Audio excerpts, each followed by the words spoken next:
तो कैसे हैं आप लोग। एक बार फिर आपका स्वागत है आपके अपने YouTube चैनल में, जहां पे हम अर्धवार्षिक परीक्षा 2021-22 का प्रश्न पत्र हल कर रहे हैं, जो कि आपके लिए एक सैंपल पेपर का काम करेगा।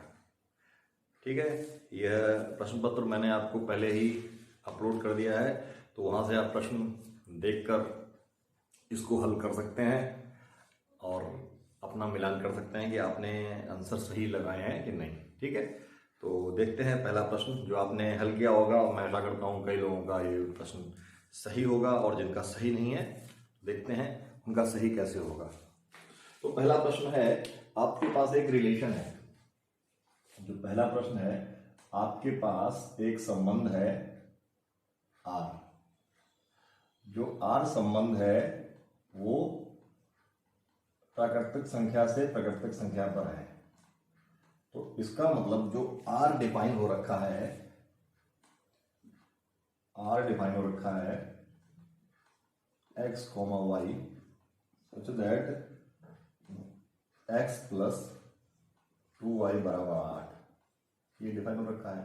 तो यहाँ पे ये क्वेश्चन मल्टीपल चॉइस क्वेश्चंस हैं, एमसीक्यू क्वेश्चंस। आप जल्दी से जल्दी हल करें। ठीक है, तो ज़्यादा टाइम नहीं लगेगा, मैं फिर भी एक्सप्लेन कर रहा हूँ। तो यहाँ पे इसका मतलब हुआ, क्या मतलब हुआ? इसका मतलब हुआ x भी प्राकृतिक संख्या होगा और y भी प्राकृतिक संख्या होगा, नेचुरल नंबर होगा। ठीक है, दोनों नेचुरल नंबर होंगे। तो ऑप्शन आप देख सकते हो अपने क्या क्या है, लेकिन यहाँ से अगर मैं देखता हूँ x प्लस 2y बराबर 8, तो यहाँ से मैं लिख सकता हूँ y बराबर 8 माइनस x बटे 2। ठीक है, बटे 2। अब आप देखो, क्या मैं x को 1 रखूंगा? मैंने x को 1 रखा, मैंने x को 1 रखा। एक तो नेचुरल नंबर है, लेकिन जब मैंने x को 1 रखा तो ये क्या आया? 7/2। ये तो नेचुरल नंबर नहीं है। इसका मतलब ये वाला सेट एक्स वाई का पॉसिबल नहीं है। x का मान 1 नहीं हो सकता, x का मान 1 नहीं हो सकता, क्योंकि नेचुरल नंबर नहीं मिला। अब देखो, अगर मैं x को 2 रखता हूँ, तो y का मान हमारे पास क्या आएगा? 8 माइनस 2/2, 6/2, 3। और 3 पूर्णतः नेचुरल नंबर है, 3 पूर्णतः नेचुरल नंबर है। इसका मतलब हमारा एक, अगर मैं इस रिलेशन को डिकोड करूं, तो क्या हमारे पास एक क्या मिल सकता है? x, x क्या है? 2, तो y क्या आया? 3। ठीक, एक क्रमिक द्विगुण मिल गया। अच्छा, दूसरा, अगर मैं अब x को 4 लेता हूँ, इसके लिए तो नहीं घट रही हमारी, नहीं अभी काफी जगह है। अगर x को 4 लेता हूँ तो y का मान क्या आएगा? 8 माइनस 4/2, मतलब 4/2, मतलब 2 भी नेचुरल नंबर है। तो जब मैंने इसको 4 लिया तब ये आ गया 2। इसी प्रकार जब x को मैंने 6 लिया तो y का मान आ गया 8 माइनस 6/2, 2/2 बराबर 1। तो 1 6 रखने पर 1 आ गया। अच्छा, अब आप वो मान, इसके अलावा और भी मान रख सकते हैं नेचुरल नंबर के लिए, रख सकते हैं क्या? अगर आपको लगता है तो आप रख के देख सकते हैं, लेकिन अगर y नेचुरल नंबर नहीं आया तो उसके मान नहीं होंगे। प्रश्न पे लौटते हैं। तो आपने देखा आपके पास रिलेशन ये मिल गई है, तो प्रांत हमारे पास क्या आ गया? प्रांत क्रमिक द्विगुण का पहला एलिमेंट होता है, तो 2, 4, 6 ये प्रांत हो गया। अगर आपको परिसर भी पूछा जाता तो परिसर क्या हो जाता? 3, 2, 1। चाहे आप 1, 2, 3 लिखो, चाहे आप 1, 2, 3 लिखो, या 3, 2, 1 लिखो, बात तो हमारी एक ही है। तो प्रांत आर ऐसे भी लिख सकते हैं, आर का प्रांत, जो कि हमसे पूछा गया है। कौन सा ऑप्शन है प्रश्न पत्र में, देखते हैं कौन सा ऑप्शन है, ऑप्शन 1। तो पहले का हमारा ऑप्शन क्या हुआ, पहले का प्रश्न पत्र का ऑप्शन हुआ, पहले का हमारा ऑप्शन हुआ 1, पहले का ऑप्शन हुआ हमारा 1, जिसको मैं यहाँ लिख देता हूँ।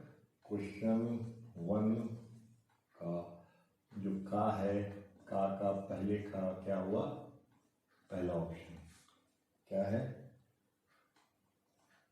2, 4, 3। आप इसको जल्दी से जल्दी लगाएं, ठीक है। ऐसा नहीं है कि मैंने तो काफी आपको समझाने की प्रयत्न किया है, क्योंकि जल्दी सॉल्व करने से कोई फायदा नहीं है, ठीक है। ओके, आगे बढ़ाते हैं। अगला सवाल आपकी स्क्रीन पे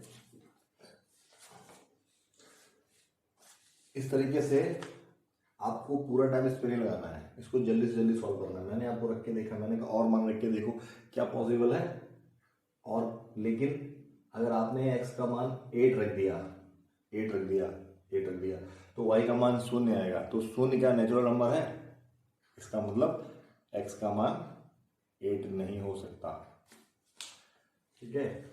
आगे बढ़ते हैं, आगे बढ़ते हैं। अगला सवाल आपकी स्क्रीन पे है। अगला सवाल,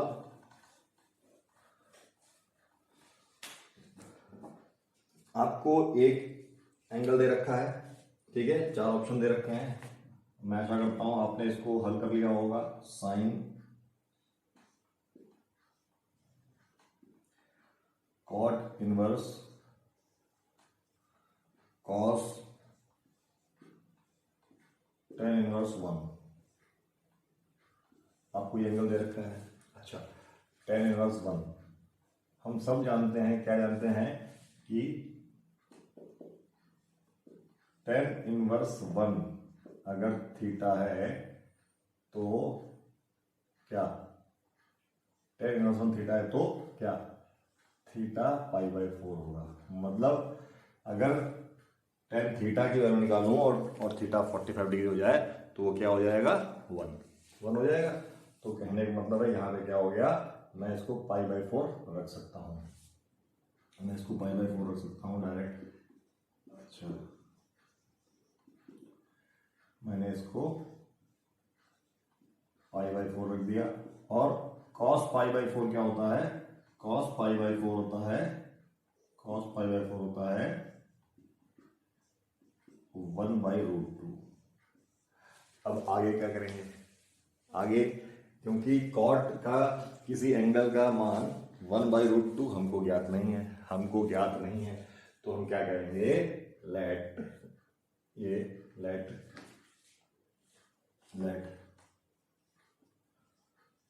कॉट 1/√2 क्या हो जाएगा, अल्फा, अल्फा मान लिया। तो कॉट अल्फा बराबर क्या हो गया, 1/√2 हो गया। अच्छा, अल्फा हमने यहाँ पुट कर सकते हैं, जिसको अल्फा माना है तो अल्फा में यहाँ पुट कर सकते हैं। तो देयरफॉर ये क्या हो जाएगा, ये हो जाएगा साइन अल्फा।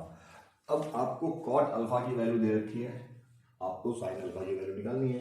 तो कॉट अल्फा की वैल्यू निकालने के लिए क्या, कॉट अल्फा की वैल्यू निकालने के लिए आपके पास एक राइट एंगल ट्राइंगल है जिसमें ये थीटा है। और क्या होता है, कॉट का फॉर्मूला क्या होता है, कॉट का फॉर्मूला होता है, कॉट का फॉर्मूला क्या होता है, आधार, आधार मतलब आधार बटे लंब, आधार बटे लंब। तो आधार क्या हुआ, आधार हो गया 1 यूनिट और लंब हो गया √2 यूनिट। तब आप, अब ये कर्ण आप निकालोगे, कर्ण कैसे निकालोगे, कर्ण कैसे निकालोगे, कर्ण इसका स्क्वायर प्लस इसका स्क्वायर क्या हो जाएगा, और इसका अंडर रूट, ये कर्ण के बराबर होगा। तो क्या आ जाएगा, 2 + 1 मतलब √3, कर्ण का मान आ गया √3, कर्ण का मान आ गया √3। अब साइन थीटा क्या होता है, साइन थीटा होता है लंब बटे कर्ण, लंब बटे कर्ण। लंब क्या है √2, लंब है √2, कर्ण क्या है √3। तो हम कह सकते हैं यहाँ पे कौन सा ऑप्शन हमारा ऑप्शन पहला, ऑप्शन खा का पहला, अगर मैं खा का पहला ऑप्शन देखूं, खा का पहला ऑप्शन देखूं तो आपको मिलेगा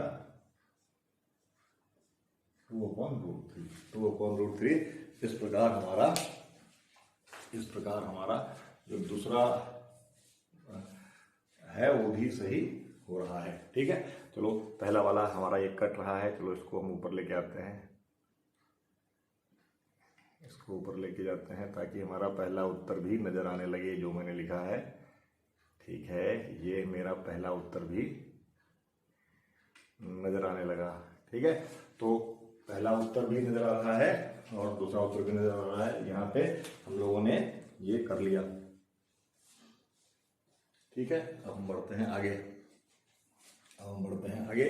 तीसरा सवाल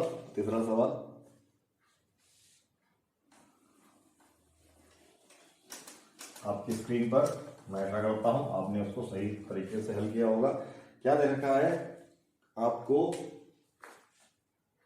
दे रखा है cos sec इनवर्स x और दूसरा दे रखा है cos इनवर्स 2x-1। आपको ये दे रखा है और ये हमारा का गा सवाल है। अच्छा, आपको क्या करना है, इसको इसके सापेक्ष क्या करना है, डिफरेंशिएट। मतलब क्या करना है, d/d ये,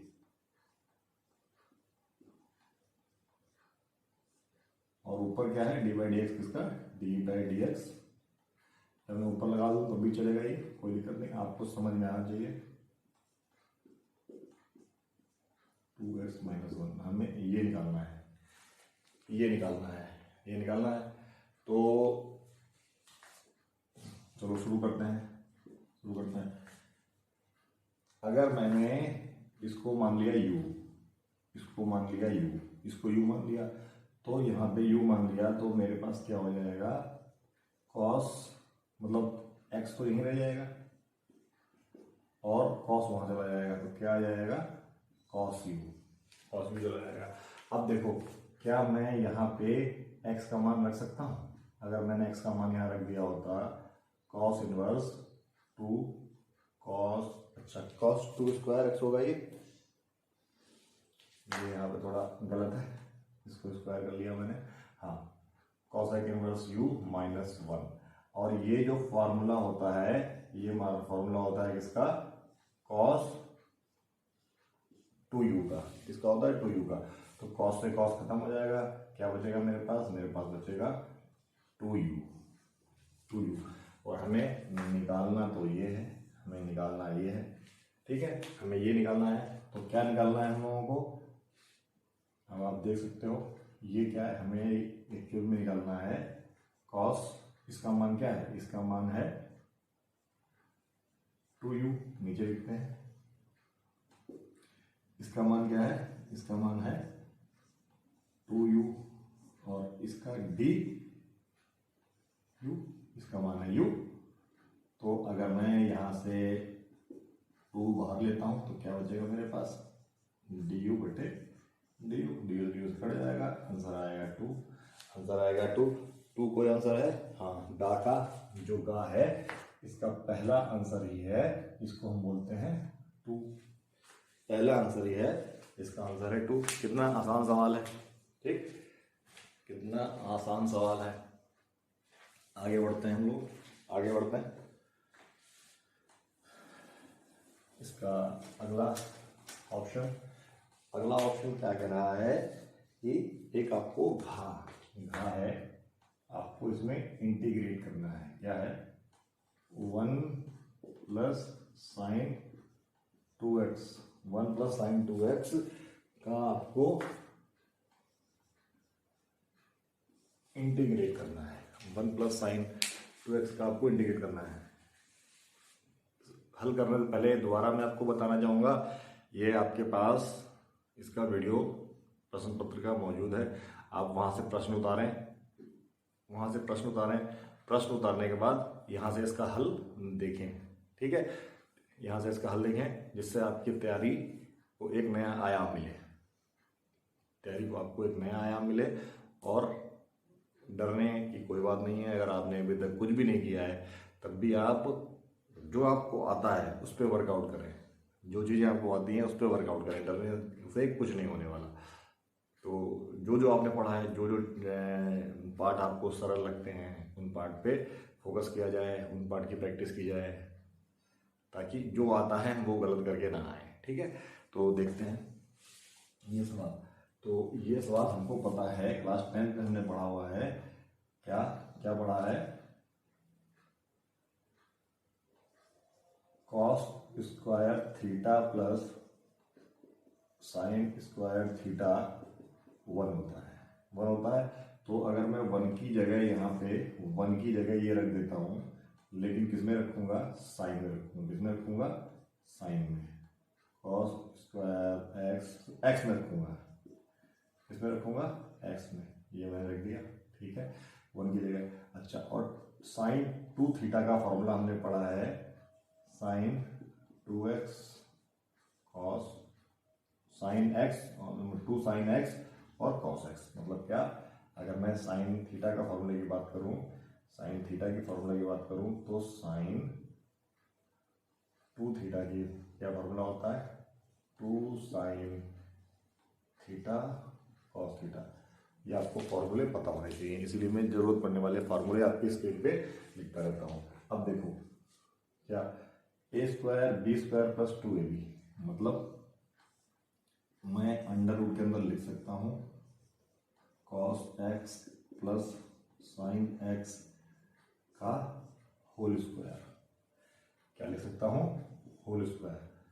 और जब मैं इसका होल स्क्वायर लिखूंगा तो क्योंकि अंडर रूट के अंदर पॉजिटिव, अंडर रूट के बाहर पॉजिटिव संख्या ही आएगा, तो हमारे पास क्या आ जाएगा? कट तो नहीं रहा है, देख लें एक बार। हाँ, अभी नहीं कट रहा है। क्या बाहर आएगा हमारे पास? एक क्या बाहर आएगा? Cos x plus sine x और dx। इसको हमने इसका भी इंडिकेट करना है, एक स्टेप लिखना चाहे तो लिख लें क्या, लेकिन उसकी रिक्वायरमेंट नहीं है। लेकिन जो आप स्टेप स्किप करना चाहें उस स्टेप को स्किप कर सकते हैं। ठीक है, अन्यथा समय व्यर्थ हो जाएगा। ये 1 नंबर वाले सवाल है, इनको जल्दी से जल्दी करना है। तो कॉस एक्स क्या होगा? कॉस एक्स का होता है मेरे पास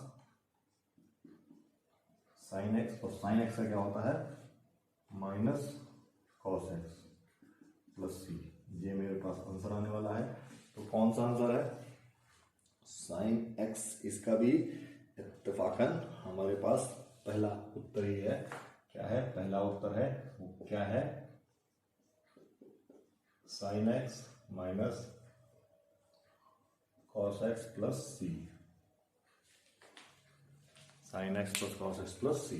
ठीक है, आगे बढ़ते हैं। आगे बढ़ते हैं 5वां सवाल, जो कि आखिरी लघु उत्तरीय सवाल है। आखिरी लघु उत्तरीय सवाल है। सवाल क्या है? डा।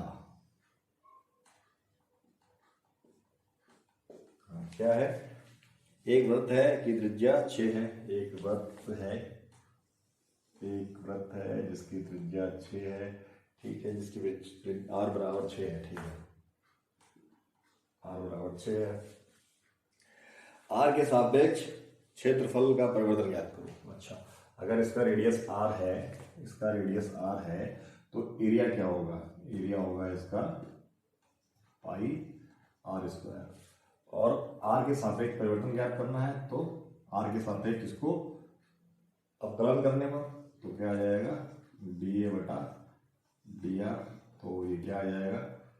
जब मैं इसको r के सापेक्ष अवकलन करूंगा क्या आ जाएगा?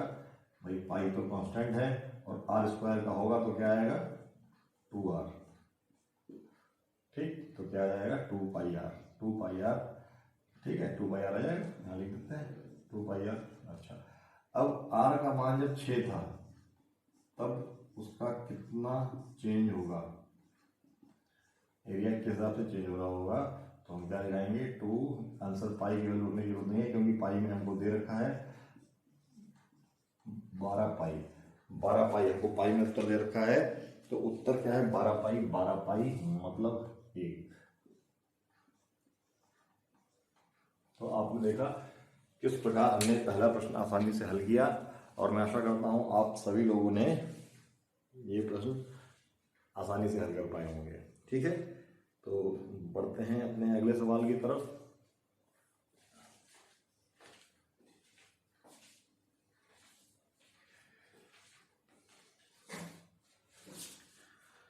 हमारा अगला सवाल जो है वो भी क्या है,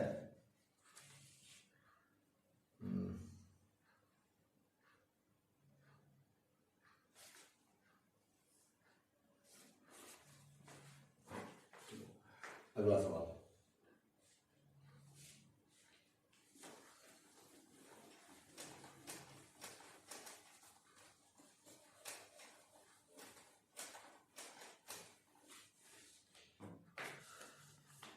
सवाल 2 का पहला सवाल क्या है, 2 का जो कि 1 नंबर का ही सवाल है। 2 का पहला सवाल क्या है आपकी स्क्रीन पर, आपको समाकलन करना है sin 2x plus cos 3x dx का, इसका आपको समाकलन करना है। ठीक है, इसका समाकलन करना है, 1 नंबर का सवाल है। अगर फॉर्मूला पता है तो आसानी से हो जाएगा, फॉर्मूला पता है तो क्या हम लोग क्या करेंगे, अंदर बाहर 2 का मल्टीप्लाई करेंगे और ये 2 चला जाएगा अंदर, ये 2 चला जाएगा अंदर, यहाँ बचेगा। तो ये क्या फॉर्मूला हमारे पास बन गया, ये अगर हमारे पास आई है तो हमारे पास हाफ, ये हमारे पास फॉर्मूला बन गया। क्या फॉर्मूला बन गया, साइन कॉस, मतलब ये फॉर्मूला हमको यहाँ चाहिए 2 sin a cos b, क्या होता है, क्या होता है ये sin a plus b plus sin a minus b, ये फॉर्मूला होता है। ठीक है, तो अब मैं इसको ओवर ये वाला फॉर्मूला लगाऊंगा तो क्या आ जाएगा, देखो मेरे पास 2 तो खत्म हो जाएगा, क्या आएगा sin a प्लस बी, मतलब 2x plus 3x sine 5x plus sine a minus B, sine minus का x, क्योंकि 2x में से 3x जाएगा माइनस का x, और ये मेरे पास समाकलन है, ये मेरे पास समाकलन है का चिन्ह है। तो क्या हुआ, हाफ का तो हाफ रहा,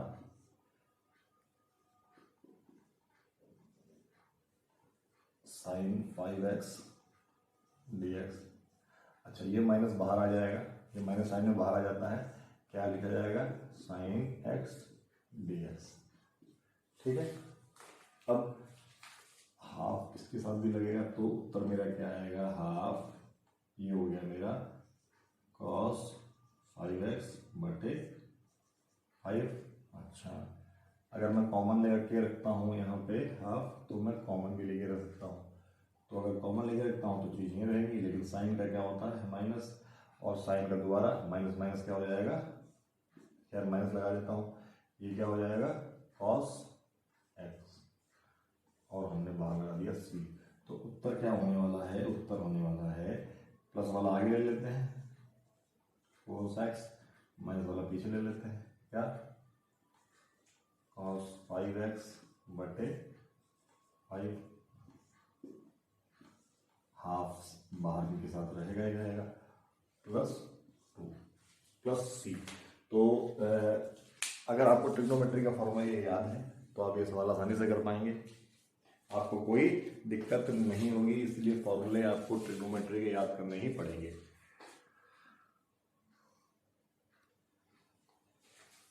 ये लघुत्तरीय सवाल है, अगर आपको फॉर्म पता है तो ठीक है, मतलब सवाल तो वो सारे ही करने हैं, लेकिन 1 नंबर का सवाल है तो आप इसमें कुछ स्टेप मैं तो पूरा स्टेप लेके चल रहा हूँ ताकि हर बच्चे को समझ में आए। कुछ स्टेप आप डायरेक्ट ये से ये लिख सकते हैं, डायरेक्ट ये लिख सकते हैं और फिर ये लिख सकते हैं डायरेक्ट, मतलब आप डायरेक्ट, अगर कोई बच्चा इतना पारंगत है इसके बाद डायरेक्ट ये लिख सकता है और इसके बाद डायरेक्ट ये लिख सकता है। इस स्टेप में भी सवाल हो सकता है। मुझे तो पता है क्या क्या आने वाला है, 2 जाएगा, 2 बाहर आएगा, ठीक है। और यहाँ पे हम लोग ब्रैकेट लगा देते हैं, ब्रैकेट लगा हुआ है, ठीक है। ये स्टेप स्किप किया जा सकता है, लेकिन ये आपको पता होगा तभी तो आगे बढ़ा जाए। सवाल नंबर, ये भी अवकलन का सवाल है, अवकलन का सवाल है। हम अपनी स्क्रीन पे देखें और काफ़ी सरल सवाल है, अवकलन का सवाल है, 1 नंबर का सवाल है। तो जो सवाल आता है उसमें ज़्यादा टाइम वेस्ट नहीं करना है। क्या है, हमको इसका अवकलन निकालना है, प्लस 5 log, या ऐसे लिखा जाए, प्लस 5 log बेस इसका माइनस 11 log EX का x के सापेक्ष क्या करना है, अवकलन करना है। मान लिया ये फंक्शन y है तो इसका अवकलन करना है। तो आपको पता है ये तो सिंपल है। क्या, अगर मैं इसको मतलब पावर रूल से लगा दूं तो क्या हो जाएगा, dy/dx निकालना है मुझे, dy/dx निकालना है। पावर रूल क्या हो जाती है, अगर x के ऊपर पावर a है तो इसका अवकलन क्या होगा, इसका अवकलन होगा a बाहर आ जाएगा x a माइनस, ठीक। तो इसके ऊपर पावर क्या है, अंडर रूट पावर क्या है, अंडर रूट के ऊपर पावर है हाफ, मतलब ये लिखा हुआ है तो इसके ऊपर पावर क्या है, मानी जाती है हाफ। कई लोगों को याद भी होगा। तो जब मैं इसका इंटीग्रेट करूंगा, पहले मैं इसको लिख देता हूं, dy/dx 3√x dy/dx, या डायरेक्ट भी आप लिख सकते हैं। अच्छा, 5 log EX माइनस 11 log, तो जब ये करेंगे, इसका इसके पहले ब्रैकेट खुलेगा तो इसके साथ भी होगा, इसके साथ भी होगा, इसके साथ भी होगा, तो पावर बाहर आ जाएगी और फिर x के ऊपर क्या, पावर में 1 माइनस होगा। तो इसका क्या हो जाएगा, इसका मेरे पास हो जाएगा, आप देखेंगे ये डायरेक्ट, जिनको डायरेक्ट पता है डायरेक्ट ये लिखेंगे, ये लिखने के बाद डायरेक्ट ये लिखेंगे। अच्छा, log e का हमको पता है, इसका डिफरेंशिएशन क्या होता है, 1/x, तो इसको लिख दिया जाएगा 1/x। अब बचेगा ये, इसको डिफरेंशिएट करने के लिए यहाँ पे log बेस a है, ये e नहीं है, log बेस a है, ये a है, तो इसका बेस e है। जब बेस e होता है तो 1/a होता है। तो अगर हम किसी का बेस चेंज करते हैं log में, अगर हम किसी का, ये x लिखा है और इसका बेस चेंज करते हैं, इसका बेस चेंज करते हैं, जो भी बेस चेंज करते हैं, मान के चलो y बेस किया तो बेस तो y हो जाता है, और जो log a लिखा होता है वो नीचे चला जाता है, आधार, मतलब आधार चेंज करते हैं। तो यहाँ पे क्या होगा, ये तो 11 है, और जब इसको एक ही जगह e करेंगे तो ये हो जाएगा ये, और ये हो जाएगा log, तो यहाँ पे 11/log बेस e a, ये तो हो गया कांस्टेंट, ये तो बाहर आ जाएगा, और इसका क्या बचेगा, इसका होगा 1/x। तो ये उत्तर आपका हो गया, ये उत्तर आपका हो गया। मैं आशा करता हूँ आपको समझ में आया होगा, ये उत्तर आपका हो गया। 1 नंबर का सवाल है इसलिए, ठीक है, 1 नंबर का सवाल है, लेकिन कॉन्सेप्ट है वो आपको जानना ही पड़ेगा, वो आपको बताना ही पड़ेगा। आगे बढ़ते हैं, आगे बढ़ते हैं।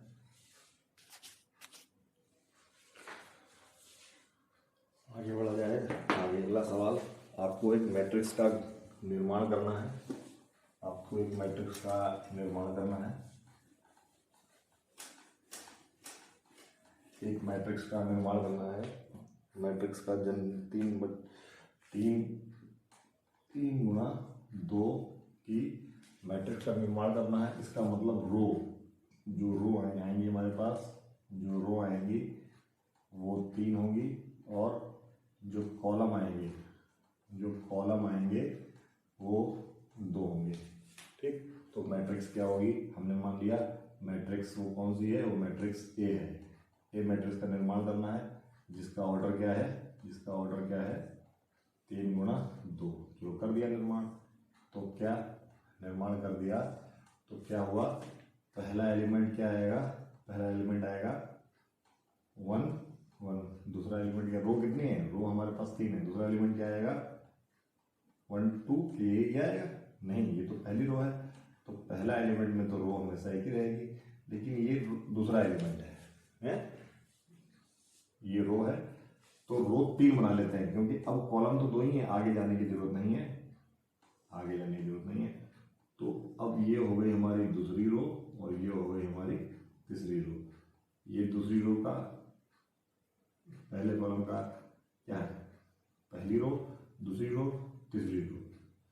पहली रो का पहले कॉलम का एलिमेंट है, तीसरी रो का पहले कॉलम का एलिमेंट है, जबकि यहाँ पे दूसरी रो का दूसरे कॉलम का एलिमेंट है, तीसरी रो का दूसरे कॉलम का एलिमेंट रखा है। ए आई जे एलिमेंट दे रखा है, क्या दे रखा है,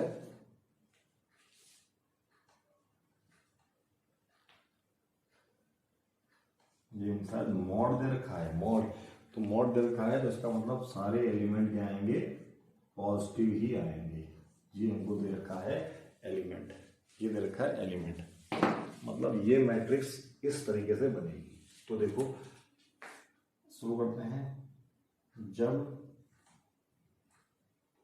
A11 निकाल रहे होंगे, जब A11 निकाल रहे होंगे तब क्या I का मान 1 और J का मान भी 1, तो क्या मिला मुझे, क्या मिला, ये तो हाफ है और मॉड 1 माइनस मतलब हाफ इंटू 2 बराबर 1।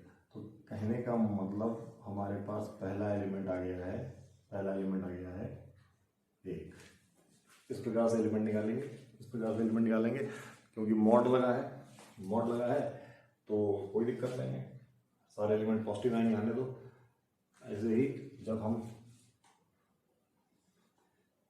A22 निकालेंगे, तो मैं डायरेक्ट कर रहा हूँ, जब हम A22 निकालेंगे तो I की जगह 2 रखेंगे, I की जगह 2 रखेंगे, ठीक, I की जगह 2 रखेंगे और J की जगह 2 रखेंगे। तो क्या मिलेगा मुझे, क्या मिलेगा, हाफ 2 माइनस 6 मतलब हाफ इंटू 4 मतलब 2। तो A22 कौन सा एलिमेंट है, A22 ये एलिमेंट। इस प्रकार हम कोई सा भी एलिमेंट निकाल सकते हैं, जो चाहते हैं वो निकाल सकते हैं। ठीक है, मैंने 2 एलिमेंट निकाल के दिखाया, बाकी देखते हैं अब क्रम से निकालते हैं। अब क्रम से निकालते हैं, जब हम 1 2 निकालेंगे, आप क्रम से ही निकालना, जब 1 2 निकालेंगे तो 1 रखा तो I की जगह 1 आया, और जब 2 रखा तो आया 6। तो ये क्या मेरे पास क्या आ गया, माइनस का 5 और ये तो पॉजिटिव का ही आएगा 5/2। तो A12 क्या है, A12 हो गया मेरे पास 5/2। अब 2 1 निकालते हैं, 2 1 निकालते हैं तो I की जगह 2 और J की जगह 3, J की जगह 1, J की जगह 1,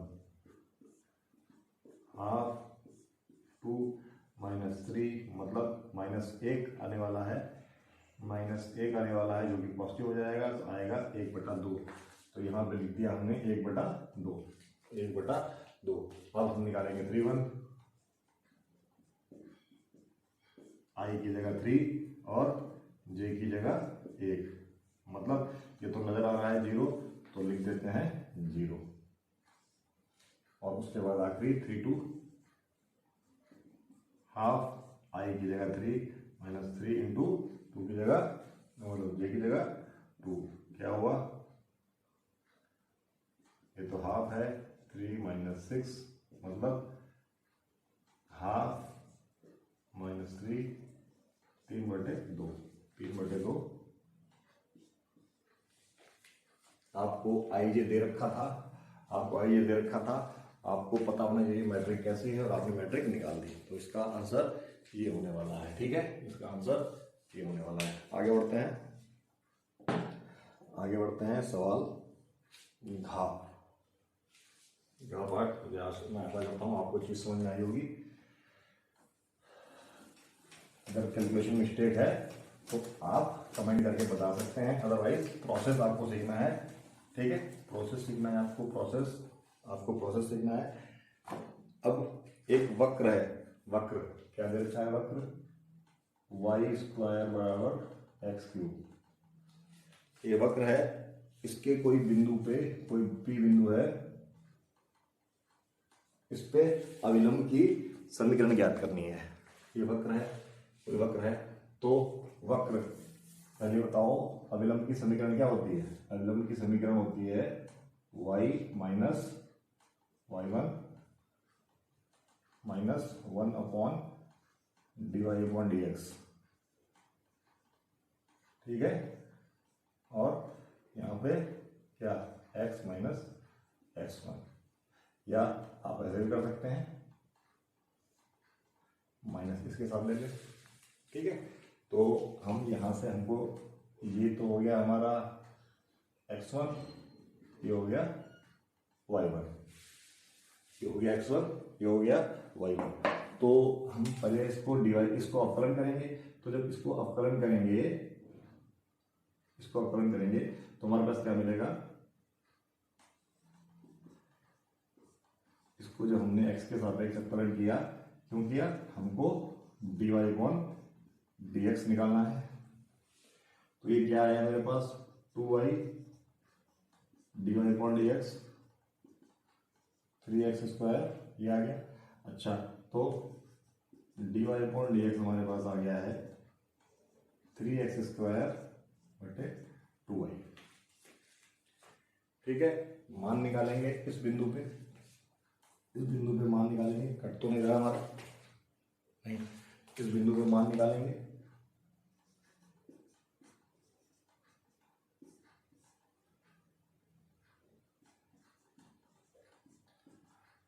क्या, x की जगह 4 रखेंगे और y की जगह 8 रखेंगे।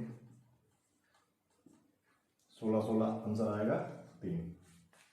भाई 4² है, ये 16 है, 4² 16, नीचे 16, 3। अब हमको क्या निकालना है, मान रखना है, इक्वेशन का मान रखना है। तो y की जगह, y1 की जगह 8, 1/-3,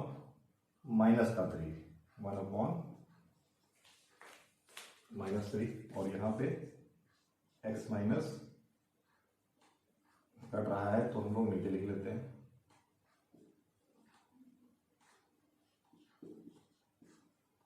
तो इक्वेशन हमको क्या मिली, यहाँ पे क्या मिली इक्वेशन हमको, 3y माइनस 24 बराबर, माइनस अंदर जाएगा x + 4। तो अब इसको रिजर्व कर लेते हैं। तो x यहाँ पे आ गया, x + 3y, और ये वहाँ चला गया, बराबर 28। ये समीकरण हमको अविलंब की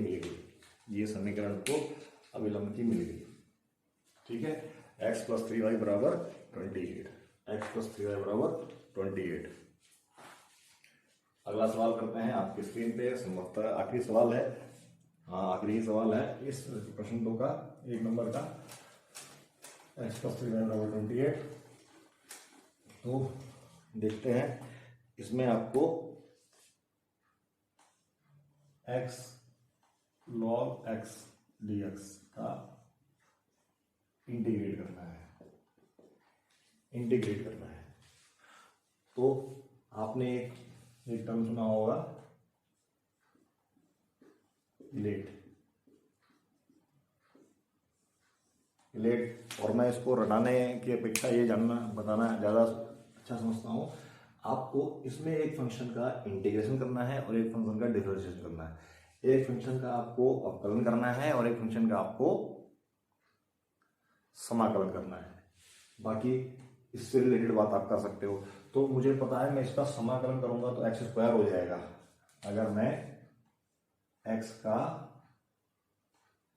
समाकलन करूंगा तो इसकी पावर बढ़ती जाएगी, ये बढ़ता जाएगा, और मैं इसका अगर अवकलन करूंगा तो ये खत्म हो जाएगा।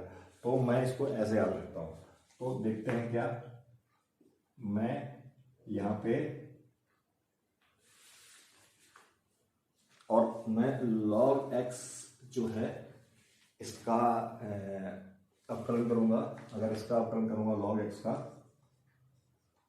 तो आएगा 1/x, और इसका जो समाकलन है वो आसानी से तो हमको पता ही नहीं है, तो अब क्या करें, देखो इसका log x का समाकलन,